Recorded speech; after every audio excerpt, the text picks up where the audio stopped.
सहनाववतु सहनौ भुनक्तु सह वीर्यं करवावहै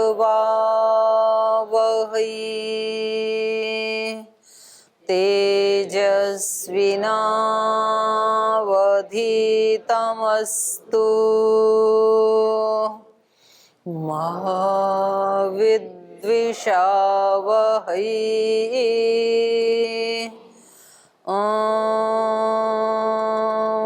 व्रतानां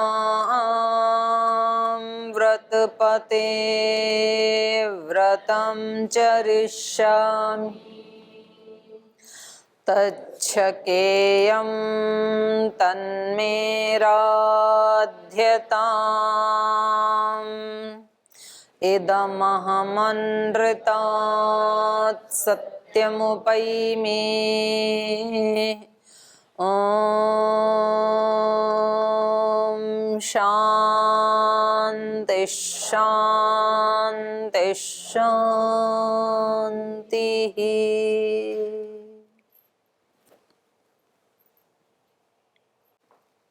चत्वारिंशत् सर्ग पढ़ रहे थे।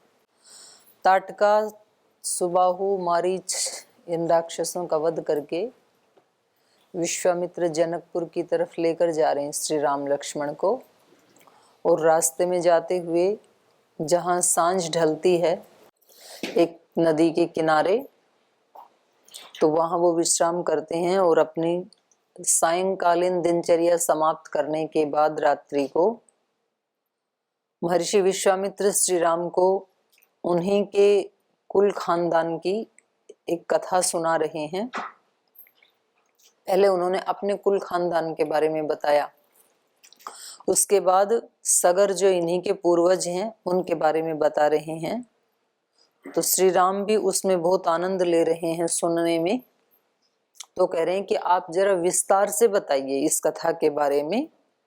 तो कहाँ उन्होंने यज्ञ किया, अश्वमेध यज्ञ किया। तो पहले ये जो बहुत बड़े राजे महाराजे वो ही अश्वमेध कर सकते हैं, हर कोई व्यक्ति नहीं कर सकता है, ऐसा ही उसका विधान है। तो उन्होंने कहाँ किया, तो ये बता रहे हैं कि विंध्य पर्वत के बीच में और दूसरा हिमालय के बीच में, इन दोनों के बीच में जो भूमि है वहां पर ये यज्ञ प्रारंभ किया। तो इसी को हम आगे पढ़ रहे थे। विंध्य पर्वतम आसाद्य निरीक्षेते परस्परम तयोर्मध्ये समभवत् यज्ञः स पुरुषोत्तम स हि देशो नरव्याघ्र प्रशस्तो यज्ञकर्मणि तस्यास्वचर्यां काकुत्स्थ दृढधन्वा महारथ अंशुमान करोत्तात सगरस्य मते स्थितः तस्य पर्वणि तं यज्ञं यजमानस्य वासवः राक्षसीं तनुमास्थाय यज्ञस्वामपाहरत् क्रियमाणे तु काकुत्स्थ तस्मिन् अश्वे महात्मनः उपाध्याय गणाः सर्वे यजमानमथ ब्रुवन् अयं पर्वणि वेगेन यज्ञाश्वोपनीयते हर्तारं जहि काकुत्स्थ हयश्चैवोपनीयताम्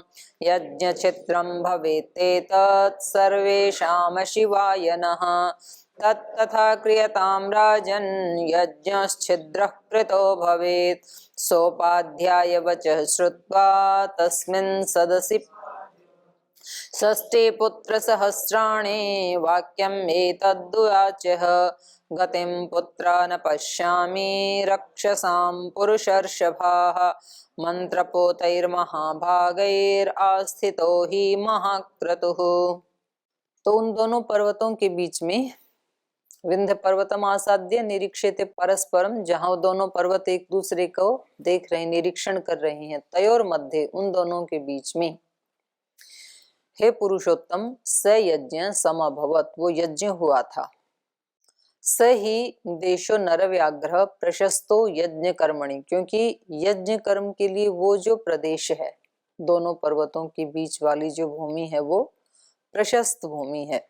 यज्ञ वहां किया जाता है जहां ज्यादा से ज्यादा निर्विघ्न गति से अनुष्ठान चलता रहे। कोई ऐसी भीड़ भाड़ की जगह में नहीं किया जाता, एकांत में किया जाता है यज्ञ। क्योंकि व्यक्ति का मन इतना ज्यादा एकाग्र नहीं है, एकाग्रता के लिए तो ये कर्म किए जाते हैं। तो ऐसा नहीं है कि कहीं भी व्यक्ति कोई भी कर्म करे, हर कर्म के लिए एक स्थान विशेष की आवश्यकता होती है। स्नान के लिए अलग स्थान होता है, फिर सोने के लिए अलग होता है, खाने के लिए अलग होता है, पूजा आदि के लिए अलग स्थान होता है, स्टडी के लिए अलग स्थान होता है। अब जो पढ़ाई लाइब्रेरी में हो सकती है, वो अपने कक्ष में बेड के ऊपर बैठ के या तख्त के ऊपर कंबल ओढ़ के पढ़ाई थोड़ी हो सकती है, नहीं हो सकती है। तो यहाँ ये जो स्थान है ये प्रशस्त है, यज्ञ कर्मणि प्रशस्त। और यदि किसी के पास इतने स्थान ना हो, अगर कोई व्यक्ति रहता ही अपने 2 कमरे के फ्लैट में, छोटे से घर में रहता है, तो इतनी सारी फैसिलिटी कहाँ से आई उसके पास? तो वो अपने एक घर में भी कुछ स्थान तय कर ले, ये कोना मेरा पूजा के लिए, बस उसमें केवल पूजा के लिए ही बैठना चाहिए, ध्यान के लिए ही बैठना चाहिए। ये स्थान खाना खाने के लिए, वहीं बैठ के खाना खाना चाहिए।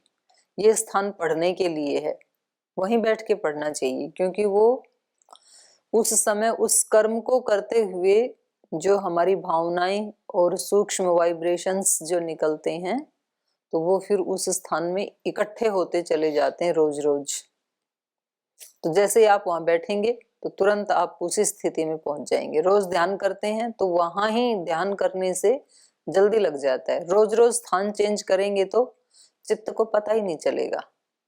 हमारे चित्त को पता चलता है कि इस स्थान में बैठ करके, जैसे आप इस कक्षा में आए तो आपके चित्त का अभ्यास हो रखा है कि यहाँ आते ही पढ़ाई का काम करना होता है। तो इसलिए 50% काम आपका पहले से ही हुआ है यहाँ पर। और यही पाठ यदि आप ग्राउंड में बैठ के पढ़ें एक दिन छत के ऊपर, तब उतनी एकाग्रता नहीं आएगी। तो ये पता नहीं चलते, सूक्ष्म चीजें हैं। तो इसलिए इन्होंने यज्ञ के लिए भी ऐसे स्थान को ढूंढा जो बहुत प्रशस्त है, निर्विघ्न वहां पर यज्ञ हो सकता है।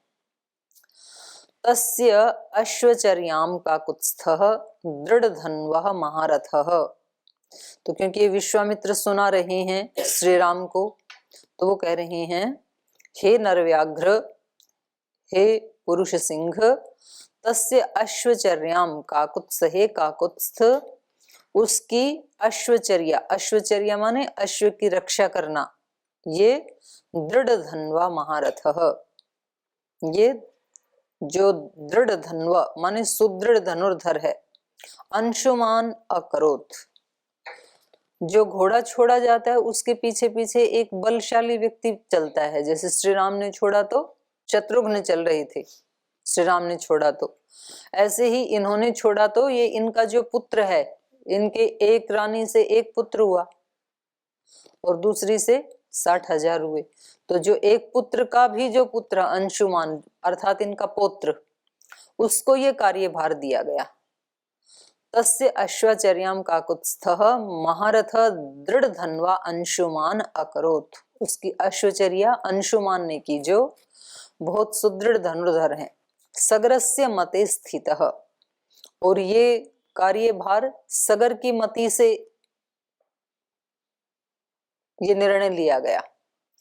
सगरस्य मते स्थितः, सगर की मति में स्थित होकर के अर्थात उनके विचार से उन्होंने इस बात को स्वीकार किया या निर्णय दिया कि इस अश्व के पीछे पीछे अंशुमान जाएंगे। तो अंशुमान उसके पीछे पीछे गए नहीं, अभी उसको नियुक्त किया कि ये रक्षा करेंगे। वो तो बीच में चोरी हो गया, अभी तो छोड़ा ही था ही नहीं। तस्य पर्वणि तम यज्ञं यजमानस्य वासवः राक्षसीं तनुमास्थाय यज्ञ अश्वम् अपाहरत्।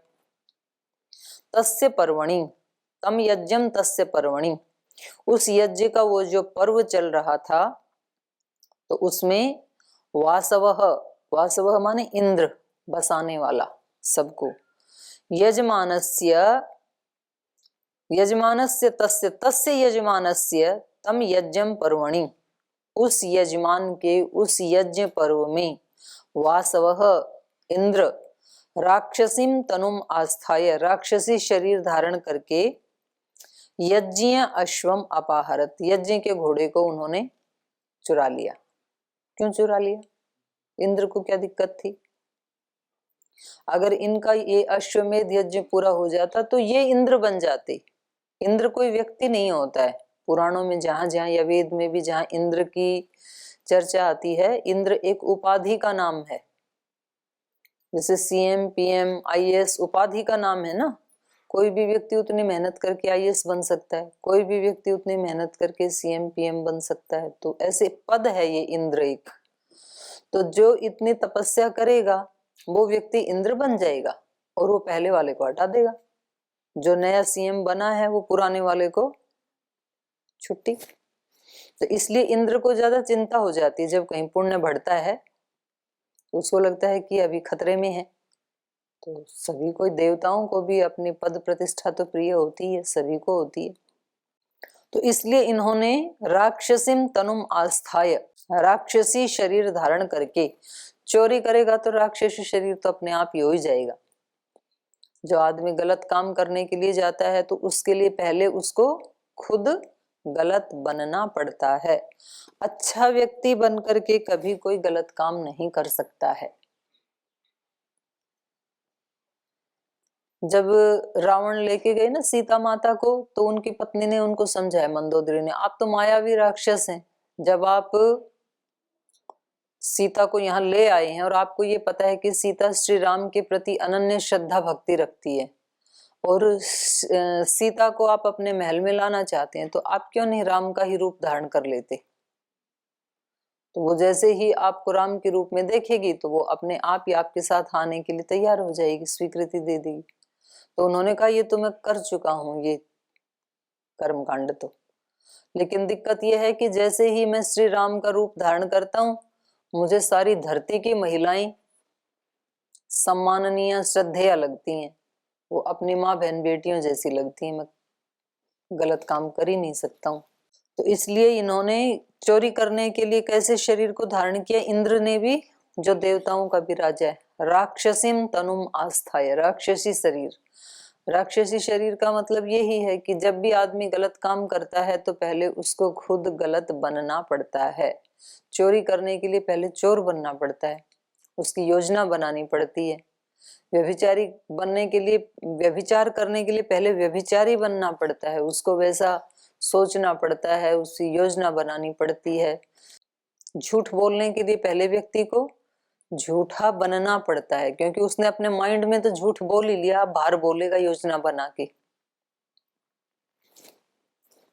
तो हम मनुष्यों की तो बात ही छोड़ो, देवता भी अगर कोई गलत काम करते हैं तो उनको भी पहले असुरत्व भाव में आना पड़ता है, राक्षसी भाव में आना पड़ता है। तो ये जो स्थितियां राक्षसी, देवत्व, इनको भी देख करके ऐसे लगता है कि ये चित्त की स्थितियों की व्याख्या कर रहे हैं। चित्त की ही एक ऐसी उन्नत स्थिति है जो व्यक्ति को देवता बना देती है, और चित्त की ही एक ऐसी निकृष्ट स्थिति है जो उस मनुष्य को राक्षस, असुर बना देती है। आज जो ऐसे घिनौने अपराध समाज में हो रहे हैं तो वो व्यक्ति की कौन सी मानसिकता को दिखा रहा है? आसुरी मानसिकता को। तो इन्होंने उसके घोड़े को हरण कर लिया, चुरा लिया। ह्रियमाणे तु काकुत्स्थ तस्मिन् अश्वे महात्मना उपाध्याय गणाः सर्वे यजमानं मथ अब्रुवन्। काकुत्स्थ, हे काकुत्स्थ, ह्रियमाणे तु तस्मिन् अश्वे महात्मनः, हे श्री राम, महात्मनः, उस महात्मा सगर के, ह्रियमाणे तु तस्मिन् अश्वे, तस्मिन् उस यज्ञ कर्म में, उस तस्मिन् यज्ञ कर्मणि, उस यज्ञ कर्म में, उस महात्मा सगर के, अश्वे ह्रियमाणे, अश्व के चोरी हो जाने पर, उपाध्याय गणा सर्वे है, सभी उपाध्याय गण एकत्रित होकर के, जो उसकी रक्षा में थे और जो यज्ञ में जिनकी ड्यूटी थी, वो सब एकत्रित होके यजमानम अथ अब्रुवन, सब यजमान से कहने लगे, राजा सगर से सब कहने लगे, अयम पर्वणि वेगेन यज्ञ अश्वोपनीयते हर्तारम जहि काकुत्स्थ हयश्चैव उपनीयताम। कह रहे हैं वेगेन अयम पर्वणि, कह रहे हैं बड़े वेग के साथ इस यज्ञ में, यज्ञ अश्व अपनीयते, यज्ञ का अश्व किसी असुर के द्वारा ले जाया जा रहा है, कोई चुरा ले गया और वो बहुत तेजी से जा रहा है। हर्तारम जही, इसलिए उसके हरण करने वाले को काकुत्स्थ जही, आप उसको मारो। हयश्च एव उपनीयताम, और उस हय को वापस लेकर के आओ। जो हमारे अंदर सात्विक वृत्तियां हैं, अक्लिष्ट वृत्तियां हैं, परिष्कृत किया हुआ चित्त अंतःकरण है, तो ये एक यज्ञ चल रहा है इंद्रियों के द्वारा, और इनसे जो बल उत्पन्न होता है, हय अश्व, ये बल का प्रतीक है। तो साधना का एक बल, सात्विकता का एक बल जो उत्पन्न होता है, वो यदि यजमान जागरूक नहीं है तो उसकी चोरी हो सकती है। चोरी होने का मतलब है कि वो जो बल है वो किसी गलत दिशा में लग सकता है। जैसे योग करने से प्राण पुष्ट होता है, अब प्राण पुष्ट होने से कोई व्यक्ति अपराध भी कर सकता है और सेवा भी कर सकता है, दोनों संभावनाएं हैं। तो यदि कोई व्यक्ति जागरूक नहीं है तो इस बल को आसुरी भाव हर ले जाएंगे। भोग के लिए भी योग चाहिए, रोगी व्यक्ति भोग भी नहीं कर सकता है। तो ये जो साधना से जो अश्व, अश्व का मतलब है बल, प्राण का बल, मन का बल, इंद्रियों का बल, ये बढ़ने लगता है। और यदि वो चोरी होना, मुसस्ते, चोरी होने का मतलब है वो गलत डायरेक्शन में जाना, तो उसको जो यजमान है, यजमान मतलब यज्ञ करने वाला, यज्ञ करने वाली होती है बुद्धि, क्योंकि बुद्धि तो निर्णय लेती है। तो वो इकट्ठे होकर के एक बार आत्मा को कहते हैं कि ये गलत दिशा में जा रही हैं शक्तियां, इनको वापस ले आओ, नहीं तो यज्ञ खंडित हो जाएगा। अब उस निर्णय को कभी व्यक्ति सुनता है तो वापस ले आता है अपने बल को, नहीं सुनता है तो उसका यज्ञ खंडित हो जाता है, फिर जीवन यज्ञ। तो इसलिए यहाँ पर उपाध्याय गणा सर्वे, सभी जो उसके शुभ भाव हैं, यज्ञ करने वाले जो याज्ञिक हैं, वो इकट्ठे होकर के उसको कह रहे हैं, यजमानम अथ अब्रुवन, इस यज्ञ करने वाले यजमान को इस प्रकार बोले। अर्थात बुद्धि के जो सभी सात्विक भाव हैं वो एकत्रित होकर के आत्मा को बोलते हैं, प्रेरणा देते हैं कि ये गलत हो रहा है जीवन में, इसको ठीक कर लो। अयम पर्वणि वेगेन यज्ञ अश्व उपनीयते, अपनीयते, बड़े वेग के साथ ये यज्ञ का अश्व ले जाया जा रहा है, इसलिए हरतारम जही, इस अश्व को ले जाने वाले व्यक्ति को आप मार दीजिए, उसको पकड़ो। कहाँ जा रही है शक्ति, कहाँ लीकेज है, क्यों जीवन आगे नहीं बढ़ रहा है, उसको पकड़ना पड़ेगा। तो कहीं कहीं तो वाणी हमारी उस शक्ति को ले जा रही है। व्यक्ति सारे काम अच्छे करता है, सात्विक जीवन है, पवित्र जीवन है, लेकिन वाणी के दोष करता है, तो समझ लो कि वाणी उसको यज्ञ के अश्व को लिए जा रही, चुरा के ले जा रही है, तो वो खंडित कर देती है। फिर कहीं कहीं व्यक्ति के विचार खंडित कर देते हैं यज्ञ को। सब कुछ अच्छा है लेकिन विचार अच्छे नहीं है। जीवन सात्विक है, पवित्र है, मेहनत भी करता है, पुरुषार्थ भी करता है, विचार हमेशा नेगेटिव ही आते हैं, ऊंचे विचार आते ही नहीं है मन में। किसी को भी देख करके, किसी की भी अच्छाई को देख करके मन प्रसन्न होता ही नहीं, कुछ ना कुछ छिद्रान्वेषण कर ही देता है व्यक्ति उसमें भी। तो समझ लो कि हमारे मन के विचार ही उसके हर्ता हैं, अश्व के हर्ता हैं। जीवन जो अश्वमेध यज्ञ है हमारा, जो बल है हमारा, जिससे हमारी उन्नति होनी थी, उसको ये हमारे नेगेटिव विचार, राक्षसी भाव को प्राप्त करके हर के ले जा रहे हैं। कभी कभी व्यक्ति का विचार भी गलत नहीं, लेकिन उसके अंदर भाव ऊंचे नहीं उठते हैं, सामान्य भाव रहते हैं। तो बड़े भाव आते ही नहीं है मन में कि हम कोई बड़ी सेवा करें, हम कोई बड़ा काम करें, हम कुछ बड़ी शक्तियों का अर्जन, ऐसे भाव आते ही नहीं है। तो क्या करें? छोटे भाव रहते हैं हमेशा।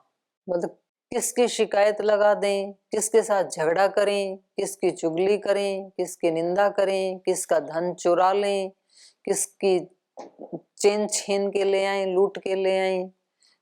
मतलब हमेशा भाव ऐसे रहते हैं दूसरे को सताने के लिए, दूसरे को फंसाने के लिए।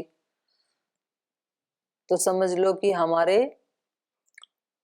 अश्वमेध यज्ञ के हय को, अश्व को कौन ले जा रहा है? हृदय। महाराज जी बात बोलते हैं ना, मति भक्ति कृति। तो कहीं भी लीकेज हो सकता है व्यक्ति का, आंख से, नाक से, कान से, वाणी से, हाथ पैर से, बुद्धि से, मन से, हृदय से। तो उसको पकड़ना पड़ता है खुद को। इसलिए ये कह रहे हैं हरतारम जही, जो भी इसको हर के ले जा रहा है उसको मारो, नहीं तो दोबारा ले जाएगा। तो चोर को ही मारो तो आगे चोरी होनी बंद हो जाएगी। हरतारम जही काकुत्स्थ हयश्चैव उपनीयताम, और उस घोड़े को भी वापस लाओ ताकि यज्ञ छिद्रम भवत्येतत् सर्वेषाम अशिवाय नः। यदि ये यज्ञ खंडित हो गया तो हमारा क्या हो जाएगा? हम सब का अशिव। सर्वेषाम सबके, सर्वेषाम नः हम सबका, अशिवाय भवेत भवति एतत्, ये यज्ञ का छिद्र है। क्योंकि यज्ञ में यज्ञ का घोड़ा ही मुख्य है, अश्वमेध यज्ञ में, और घोड़ा ही चोरी हो गया तो ये तो बहुत बड़ा छिद्र है। तो यज्ञ तो खंडित, खत्म वहीं पर यज्ञ। तो इसलिए इससे हम सब का अशिव होगा, अमंगल होगा, अशुभ हो जाएगा। केवल यजमान का ही नहीं होगा, उसके साथ जो जो भी वहां पर हैं उन सब का, यजमान का भी और ऋत्विगों का भी, और जो भी उसमें भाग ले रहे हैं यज्ञ में, उन सब का भी अशुभ होने वाला है। और यदि यज्ञ सक्सेस होता है तो यजमान को भी लाभ मिलता है, ऋत्विगों को भी लाभ मिलता है, यज्ञ में शामिल होने वालों को भी लाभ मिलता है। तो हमारे यहाँ भी अभी यज्ञ शुरू होने वाला है संक्रांति से। तो यज्ञ सक्सेस कब होता है? जब उस यज्ञ में भाग लेने वाला एक एक व्यक्ति की उसमें ऊंची भावना जुड़ी हुई होती है, और हर व्यक्ति ये समझता है कि इसको सक्सेस करना मेरी भी जिम्मेदारी है, मेरी तरफ से कोई भूल नहीं होगी, ये मेरी गारंटी है, बाकी का तो बाकी जाने। ऐसे जब व्यक्ति सोचता है, अब हर व्यक्ति ऐसे सोचता है, तो फिर इतने सारे लोगों की पवित्र भावनाएं एकत्रित होकर के तब कहीं यज्ञ पूर्ण होता है। और हमारा जो जीवन का, आप कहोगे जी हमारे दूसरे यज्ञ में तो बहुत सारे लोग जुड़े होते हैं, पर हम अपने जीवन के यज्ञ को तो अकेले ही सफल बना सकते हैं। नहीं, जीवन के यज्ञ में भी बहुत लोगों की आहुति लगी हुई है। जो जीवन आज आपको आप अपना लग रहा है, इसमें कितने लोगों का त्याग बलिदान छिपा हुआ है ये हम भूल गए। आप किसी बिल्कुल छोटे बच्चे को देखना, असहाय बच्चा होता है ना, 1-2 महीने का छोटा सा, कितना उसका ख्याल रखना पड़ता है माँ को। एक क्षण में तो वो कुछ का कुछ कर ले, उसको अपनी गर्दन भी संभालनी नहीं आती है, तो नहीं तो उसकी गर्दन ही टूट जाए अगर वो 1 मिनट भी ना देखे तो बच्चे को। उसके हाथ, वो अपने ही, उसके नाखून बढ़ जाते हैं, वो अपने उसको नोच लेता है चेहरे को, मलमूत्र कर देता है, भीग जाएगा, उसको पता नहीं, उठ नहीं सकता है, बोल नहीं सकता है। और जो माँ बेचारी, वो कम से कम 1 वर्ष तक तो कठोर तपस्या करती। कितना धैर्य है माँ का। हाँ, तो आप सब और हम सब उसी स्थिति से निकल के आए हैं, तो कितना तप है। और फिर जब उसको पैदल चलाना, उसको एक एक शब्द बोल बोल के भाषा सिखाना, उसको खाना सिखाना, और फिर जब आप थोड़े से बड़े हुए, बोलना, भाषा सीख गए, चलना सीख गए, तो जिन गुरुजनों ने आपको सबसे पहले अक्षर ज्ञान दिया होगा, सारी दिनचर्याएं समझाई होंगी, कितना ज्यादा उनका सहयोग है। तो ये जो हमारे जीवन का यज्ञ है, इसमें भी एक व्यक्ति का योगदान नहीं है, हजारों व्यक्तियों का, प्रत्यक्ष और अप्रत्यक्ष रूप से। कुछ का प्रत्यक्ष होता है, कुछ का अप्रत्यक्ष होता है, बहुत लोगों का उसमें सहयोग होता है। तो उन सब का या तो कल्याण होता है या तो अकल्याण होता है। यज्ञ सफल हो जाए तो सबको अच्छा लगता है, और यदि किसी का जीवन बर्बाद हो जाए, कोई गलत काम कर दे, तो उस व्यक्ति से जुड़े जितने भी व्यक्ति हैं और जितने भी थे पहले, उन सबको कष्ट होता है। और किसी का जीवन बहुत ऊंचा हो जाए तो बचपन से लेके आज तक जितने भी व्यक्ति उसके साथ जुड़े थे, उन सबको गौरव की अनुभूति होती है। वो तो बाद में पता लगता है ना व्यक्ति को। अब जिन अध्यापकों ने श्रद्धेय स्वामी जी महाराज को स्कूल में पढ़ाया, वो कहते हैं ये बच्चा हमारे पास पढ़ता था, तो मतलब कहीं ना कहीं उनको सुख की अनुभूति होती है। तो इतने लोगों को सुखी करने में कृतकारित, अनुमोदित, 3 प्रकार का वो बताया ना, पाप या पुण्य। तो कहीं ना कहीं हम उनको खुशी देते हैं, तो ये भी हमारा क्या हो जाता है, कारित और अनुमोदित पुण्य हो जाता है।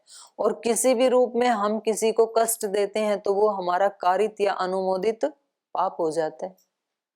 तो ये जीवन बड़ा सूक्ष्म है, बड़ा गहरा है। काम करते समय व्यक्ति को पता नहीं चलता है, और फल आता है तो हमें लगता है आ कहां से गया, और अब इसका करूं क्या, इसको चेंज कैसे करूं, कुछ समझ ही नहीं आता है व्यक्ति को। तो ये अलंकारिक वर्णन भी है, ऐतिहासिक भी हो सकता है। तो इसलिए सब इन्होंने कहा कि यदि आप उसको नहीं लाएंगे तो यज्ञ छिद्रम एतत् भवति, तो ये तो यज्ञ का छिद्र बन जाएगा। जैसे छिद्र में से सब बह जाता है, ऐसे यज्ञ खंडित हो जाएगा, अश्व चला गया तो यज्ञ छिद्रम भवति एतत् सर्वेषाम नः अशिवायः, और हम सबके अभद्र के लिए ये एक निमित्त बन जाएगा।